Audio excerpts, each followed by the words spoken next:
A Tale of Two Cities by Charles Dickens. Book the Third, The Track of a Storm. Chapter 14, The Knitting Done.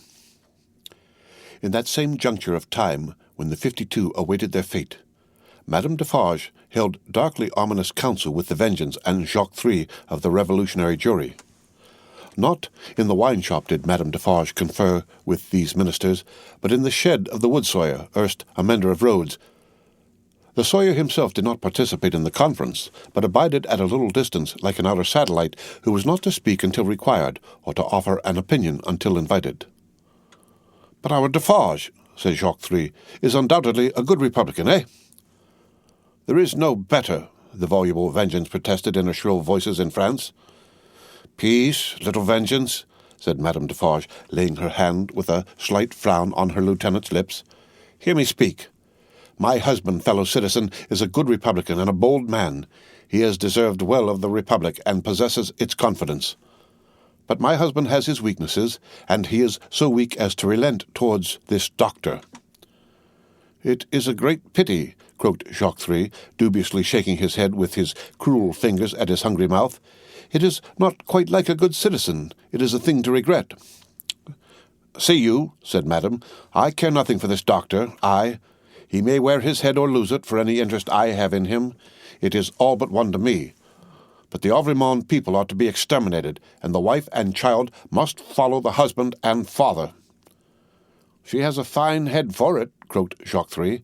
"I have seen blue eyes and golden hair there, and they looked charming when Samson held them up." Ogre that he was, he spoke like an epicure. Madame Defarge cast down her eyes and reflected a little. "The child also," observed Jacques III with a meditative enjoyment of his words, "has golden hair and blue eyes, and we seldom have a child there. It is a pretty sight." "In a word," said Madame Defarge, coming out of her short abstraction, "I cannot trust my husband in this matter. Not only do I feel since last night that I dare not confide to him the details of my projects, but also I feel that if I delay there is danger of his giving warning, and then they might escape." "That must never be," croaked Jacques III. "No one must escape. We have not half enough as it is. We ought to have 60 a day." "In a word," Madame Defarge went on, "my husband has not my reason for pursuing this family to annihilation, and I have not his reason for regarding this doctor with any sensibility. I must act for myself, therefore. Come hither, little citizen." The wood sawyer, who held her in the respect and himself in the submission of mortal fear, advanced with his hand to his red cap. "Touching those signals, little citizen," said Madame Defarge sternly, "that she made to the prisoners, you are ready to bear witness to them this very day?" Aye. Why not?" cried the sawyer. "Every day, in all weathers, from 2 to 4, always signalling, sometimes with the little one, sometimes without. I know what I know. I have seen it with my eyes." He made all manner of gestures while he spoke, as if in incidental imitation of some few of the great diversity of signals that he had never seen. "Clearly plots," said Jacques III, "transparently." "There is no doubt of the jury?" inquired Madame Defarge, letting her eyes turn to him with a gloomy smile. "Rely upon the patriotic jury, dear citizeness. I answer for my fellow jurymen." "Now, let me see," said Madame Defarge, pondering again. "Yet, once more, can I spare this doctor to my husband? I have no feeling either way. Can I spare him?"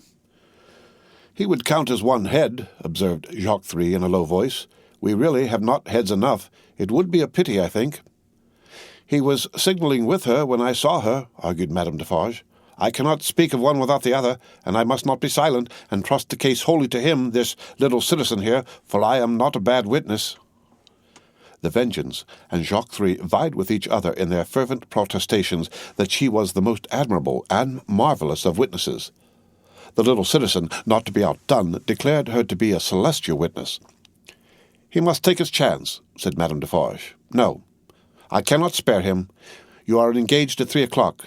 You are going to see the batch of today executed, you?" The question was addressed to the wood sawyer, who hurriedly replied in the affirmative, seizing the occasion to add that he was the most ardent of Republicans, and that he would be in effect the most desolate of Republicans if anything prevented him from enjoying the pleasure of smoking his afternoon pipe in the contemplation of the droll national barber. He was so very demonstrative herein that he might have been suspected, perhaps was by the dark eyes that looked contemptuously at him out of Madame Defarge's head, of having his small individual fears for his own personal safety every hour in the day. "I," said Madame, "am equally engaged at the same place. After it is over, say at 8 tonight, come you to me in St. Antoine, and we will give information against these people at my section." The wood sawyer said he would be proud and flattered to attend the citizeness. The citizeness, looking at him, he became embarrassed, evaded her glance as a small dog would have done, retreated among his wood, and hid his confusion over the handle of his saw. Madame Defarge beckoned the juryman and the Vengeance a little nearer to the door, and there expounded her further views to them thus. She will now be at home awaiting the moment of his death. She will be mourning and grieving. She will be in a state of mind to impeach the justice of the Republic. She will be full of sympathy with its enemies. I will go to her." "What an admirable woman! What an adorable woman!" exclaimed Jacques III rapturously. "Ha ha, my cherished!" cried the Vengeance, and embraced her. "Take you my knitting," said Madame Defarge, placing it in her lieutenant's hands, "and have it ready for me in my usual seat. Keep me my usual chair.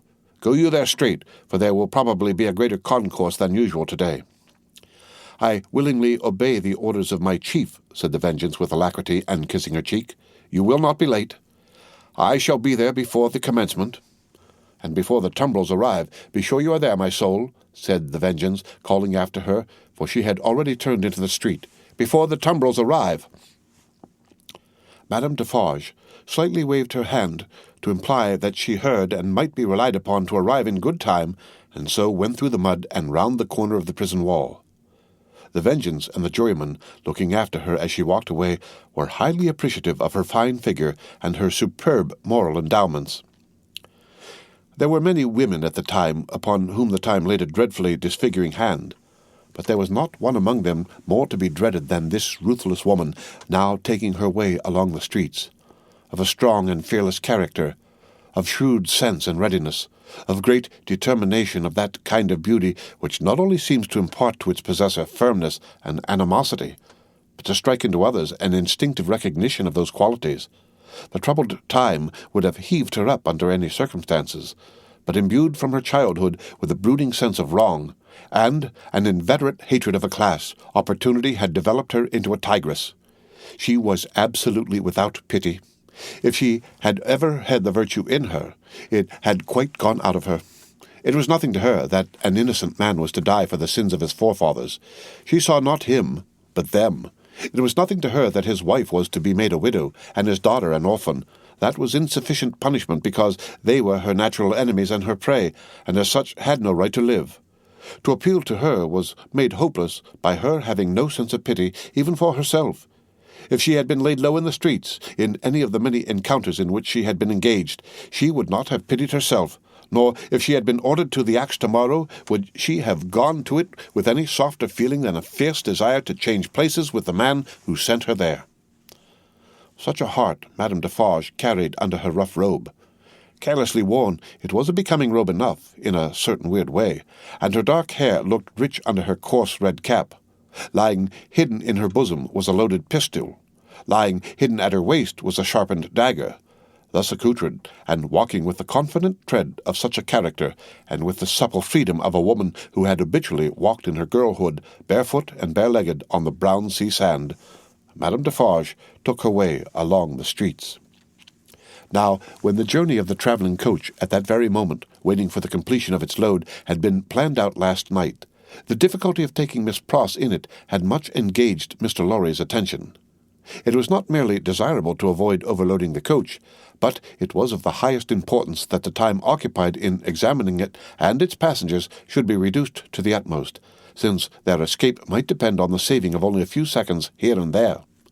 Finally, he had proposed, after anxious consideration, that Miss Pross and Jerry, who were at liberty to leave the city, should leave it at 3 o'clock in the lightest wheeled conveyance known to that period. Unencumbered with luggage, they would soon overtake the coach, and passing it and preceding it on the road, would order its horses in advance, and greatly facilitate its progress during the precious hours of the night when delay was the most to be dreaded. Seeing in this arrangement the hope of rendering real service in that pressing emergency, Miss Pross hailed it with joy.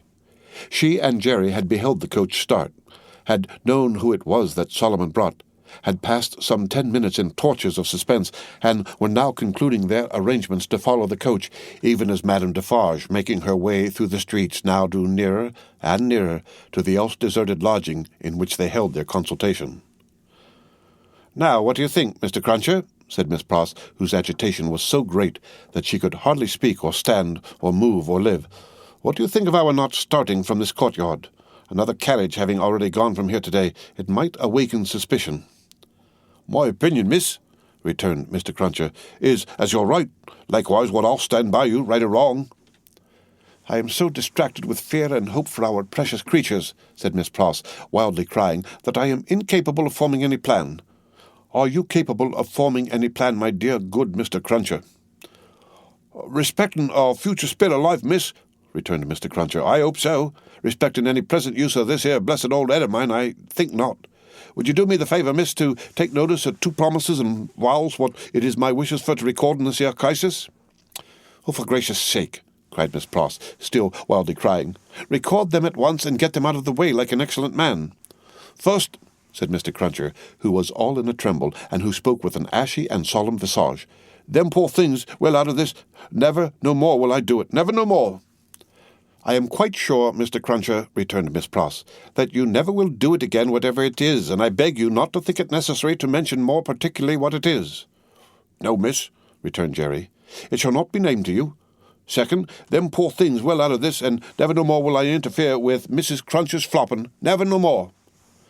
"Whatever housekeeping arrangement that may be," said Miss Pross, striving to dry her eyes and compose herself, "I have no doubt it is best that Mrs. Cruncher should have it entirely under her own superintendence.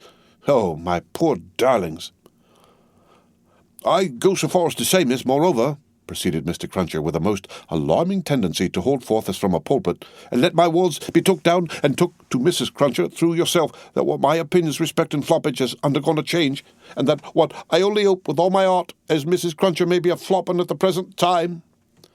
There, I hope she is, my dear man," cried the distracted Miss Pross, "and I hope she finds it answering her expectations." "Forbid it," proceeded Mr. Cruncher with additional solemnity, additional slowness, and additional tendency to hold forth and hold out, "as anything what I've ever said or done should be visited on my earnest wishes for them poor creatures now. Forbid it as we shouldn't all flop, if it was anyways convenient to get 'em out of this here dismal risk. Forbid it, miss, what I say, forbid it." This was Mr. Cruncher's conclusion after a protracted but vain endeavour to find a better one. And still Madame Defarge, pursuing her way along the streets, came nearer and nearer. "If we ever get back to our native land," said Miss Pross, "you may rely upon my telling Mrs. Cruncher as much as I may be able to remember and understand of what you have so impressively said, and at all events you may be sure that I shall bear witness to your being thoroughly in earnest at this dreadful time. Now pray let us think, my esteemed Mr. Cruncher, let us think." Still Madame Defarge, pursuing her way along the streets, came nearer and nearer. "If you were to go before," said Miss Pross, "and stop the vehicle and horses from coming here, and were to wait somewhere for me, wouldn't that be best?" Mr. Cruncher thought it might be best. "Where could you wait for me?" asked Miss Pross. Mr. Cruncher was so bewildered that he could think of no locality but Temple Bar. Alas, Temple Bar was hundreds of miles away, and Madame Defarge was drawing very near indeed. "By the cathedral door," said Miss Pross. "Would it be very much out of the way to take me in near the great cathedral door between the 2 towers?" "No, miss," answered Mr. Cruncher. "Then, like the best of men," said Miss Pross, "go to the posting-house straight and make that change." "I'm doubtful," said Mr. Cruncher, hesitating and shaking his head, "about leaving of you, see. We don't know what might happen." "Heaven knows we don't," returned Miss Pross, "but have no fear for me. Take me in at the cathedral at 3 o'clock, or as near it as you can, and I am sure it will be better than our going from here. I feel certain of it. There, bless you, Mr. Cruncher. Think not of me, but of the lives that may depend on both of us." This exordium, and Miss Pross's 2 hands in quite agonized entreaty clasping his, decided Mr. Cruncher. With an encouraging nod or two, he immediately went out to alter the arrangements and left her by herself to follow as she had proposed. The having originated a precaution which was already in course of execution was a great relief to Miss Pross. The necessity of composing her appearance so that it should attract no special notice in the streets was another relief. She looked at her watch, and it was 20 minutes past 2. She had no time to lose, but must get ready at once. Afraid in her extreme perturbation of the loneliness of the deserted rooms and of half-imagined faces peeping from behind every open door in them, Miss Pross caught a basin of cold water and began laving her eyes, which were swollen and red. Haunted by her feverish apprehensions, she could not bear to have her sight obscured for a minute at a time by the dripping water, but constantly paused and looked round to see that there was no one watching her. In one of those pauses she recoiled and cried out, for she saw a figure standing in the room. The basin fell to the ground broken, and the water flowed to the feet of Madame Defarge. By strange, stern ways, and through much staining blood, those feet had come to meet that water. Madame Defarge looked coldly at her and said, "The wife of Evremont, where is she?"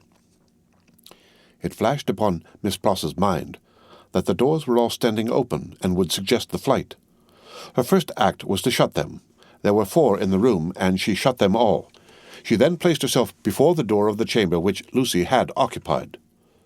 Madame Defarge's dark eyes followed her through this rapid movement, and rested on her when it was finished. Miss Pross had nothing beautiful about her. Years had not tamed the wildness or softened the grimness of her appearance, but she too was a determined woman in her different way, and she measured Madame Defarge with her eyes every inch. "You might from your appearance be the wife of Lucifer," said Miss Pross in her breathing. "Nevertheless, you shall not get the better of me. I am an Englishwoman." Madame Defarge looked at her scornfully, but still with something of Miss Pross's own perception that they two were at bay. She saw a tight, hard, wiry woman before her, as Mr. Lorry had seen in the same figure a woman with a strong hand in years gone by. She knew full well that Miss Pross was the family's devoted friend. Miss Pross knew full well that Madame Defarge was the family's malevolent enemy. "On my way yonder," said Madame Defarge, with a slight movement of her hand towards the fatal spot, "where they reserve my chair and my knitting for me, I am coming to make my compliments to her in passing. I wish to see her." "I know that your intentions are evil," said Miss Pross, "and you may depend upon it I'll hold my own against them." Each spoke in her own language. Neither understood the other's words. Both were very watchful, and intent to deduce from look and manner what the unintelligible words meant. "It will do her no good to keep herself concealed from me at this moment," said Madame Defarge. "Good patriots will know what that means. Let me see her. Go tell her that I wish to see her. Do you hear?" "If those eyes of yours were bed-winches," returned Miss Pross, "and I was an English four-poster, they shouldn't loosen a splinter of me. No, you wicked foreign woman, I am your match." Madame Defarge was not likely to follow these idiomatic remarks in detail, but she so far understood them as to perceive that she was set at naught. "Woman, imbecile, and pig-like," said Madame Defarge, frowning, "I take no answer from you. I demand to see her. Either tell her that I demand to see her, or stand out of the way of the door and let me go to her." This with an angry explanatory wave of her right arm. "I little thought," said Miss Pross, "that I should ever want to understand your nonsensical language, but I would give all I have except the clothes I wear to know whether you suspect the truth or any part of it." Neither of them, for a single moment, released the other's eyes. Madame Defarge had not moved from the spot where she stood when Miss Pross first became aware of her, but she now advanced one step. "I am a Briton," said Miss Pross. "I am desperate. I don't care an English tuppence for myself. I know that the longer I keep you here, the greater hope there is for my ladybird. I'll not leave a handful of that dark hair upon your head if you lay a finger on me." Thus Miss Pross, with a shake of her head and a flash of her eyes between every rapid sentence, and every rapid sentence a whole breath. Thus Miss Pross, who had never struck a blow in her life. But her courage was that of the emotional nature that brought the irrepressible tears into her eyes. This was a courage that Madame Defarge so little comprehended as to mistake for weakness. "Ha, ha, ha, ha, ha!" she laughed. "You poor wretch! What are you worth? I addressed myself to that doctor. Then she raised her voice and called out, "Citizen doctor! Wife of Evrémonde, child of Evrémonde, any person but this miserable fool, answer the citizeness Defarge." Perhaps the following silence, perhaps some latent disclosure in the expression of Miss Pross's face, perhaps a sudden misgiving apart from either suggestion, whispered to Madame Defarge that they were gone. 3 of the doors she opened swiftly and looked in. "Those rooms are all in disorder. There has been hurried packing. There are odds and ends upon the ground. There is no one in that room behind you. Let me look." "Never," said Miss Pross, who understood the request as perfectly as Madame Defarge understood the answer. "If they are not in that room, they are gone and can be pursued and brought back," said Madame Defarge to herself. "As long as you don't know whether they are in that room or not, you are uncertain what to do," said Miss Pross to herself. "And you shall not know that, if I can prevent your knowing it. And know that, or know that not, you shall not leave here while I can hold you." "I have been in the streets from the first. Nothing has stopped me. I will tear you to pieces, but I will have you from that door," said Madame Defarge. "We are alone at the top of a high house, in a solitary courtyard. We are not likely to be heard, and I pray for bodily strength to keep you here, while every minute you are here is worth 100,000 guineas to my darling," said Miss Pross. Madame Defarge made at the door. Miss Pross, on the instinct of the moment, seized her round the waist in both her arms and held her tight. It was in vain for Madame Defarge to struggle and to strike. Miss Pross, with the vigorous tenacity of love, always so much stronger than hate, clasped her tight, and even lifted her from the floor in the struggle that they had. The 2 hands of Madame Defarge buffeted and tore her face, but Miss Pross, with her head down, held her round the waist and clung to her with more than the hold of a drowning woman. Soon Madame Defarge's hands ceased to strike, and felt at her encircled waist. "It is under my arm," said Miss Pross in smothered tones. "You shall not draw it. I am stronger than you. I bless heaven for it. I hold you till one or other of us faints or dies." Madame Defarge's hands were at her bosom. Miss Pross looked up, saw what it was, struck at it, struck out a flash and a crash, and stood alone, blinded with smoke. All this was in a second. As the smoke cleared, leaving an awful stillness, it passed out on the air, like the soul of the furious woman whose body lay lifeless on the ground. In the first fright and horror of her situation, Miss Pross passed the body as far from it as she could, and ran down the stairs to call for fruitless help. Happily, she bethought herself of the consequences of what she did, in time to check herself and go back. It was dreadful to go in at the door again, but she did go in, and even went near it to get the bonnet and other things that she must wear. These she put on, out on the staircase, first shutting and locking the door and taking away the key. She then sat down on the stairs a few moments to breathe and to cry, and then got up and hurried away. By good fortune she had a veil on her bonnet, or she could hardly have gone along the streets without being stopped. By good fortune, too, she was naturally so peculiar in appearance as not to show disfigurement like any other woman. She needed both advantages, for the marks of gripping fingers were deep in her face, and her hair was torn, and her dress, hastily composed with unsteady hands, was clutched and dragged 100 ways. In crossing the bridge, she dropped the door-key in the river. Arriving at the cathedral some few minutes before her escort, and waiting there, she thought, what if the key were already taken in a net? What if it were identified? What if the door were opened and the remains discovered? What if she were stopped at the gate, sent to prison, and charged with murder? In the midst of these fluttering thoughts, the escort appeared, took her in, and took her away. "Is there any noise in the streets?" she asked him. "The usual noises," Mr. Cruncher replied, and looked surprised by the question and by her aspect. "I don't hear you," said Miss Pross. "What do you say?"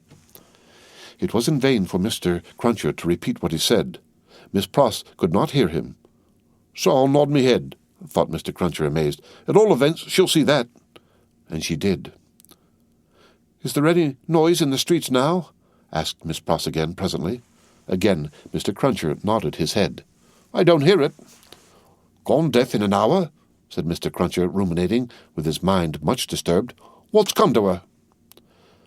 "I feel," said Miss Pross, "as if there had been a flash and a crash, and that crash was the last thing I should ever hear in this life." "Blest if she ain't in a queer condition," said Mr. Cruncher, more and more disturbed. "What can she have been taken to keep her courage up? Och! Oh, There's the roll of them dreadful cots. You can hear that, miss." "I can hear," said Miss Pross, seeing that he spoke to her. "Nothing. Oh, my good man, there was first a great crash, and then a great stillness, and that stillness seems to be fixed and unchangeable, never to be broken any more as long as my life lasts."